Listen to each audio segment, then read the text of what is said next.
Today's the day. Merry Christmas, everyone. Today I am going to be painting an ornament just for my mom. Y'all, I'm so thankful that she's in my life, and I can't imagine navigating this chapter of my life without her. If you've been listening, you know I have really been poking fun at Mom. Her favorite Christmas color, her favorite everything is green. So today I want to paint an ornament just for Mom. She'll be finding this one under her Christmas tree this morning. And I just want to say, Mom, I know I give you a lot of, crap. And I just want to thank you so much for putting up with everything I've thrown at you over my glorious 47 years. You mean the world to me, and I hope today is super special.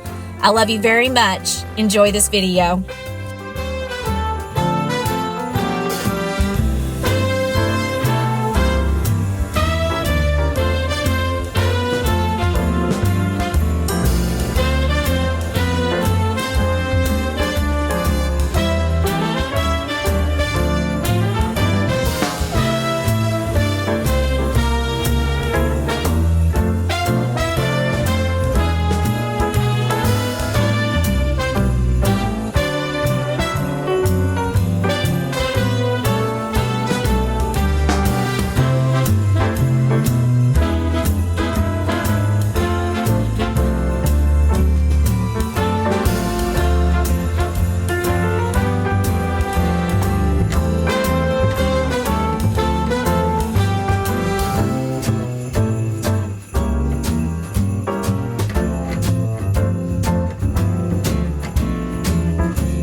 Well, Mom, the green ornament doesn't look so bad after all. Why don't you grab your coffee and head next door? I got a little present for you to open. You guys, I hope you have a wonderful day, a wonderful Christmas, and I hope today brings you all the blessings you deserve. Until next time, rock on.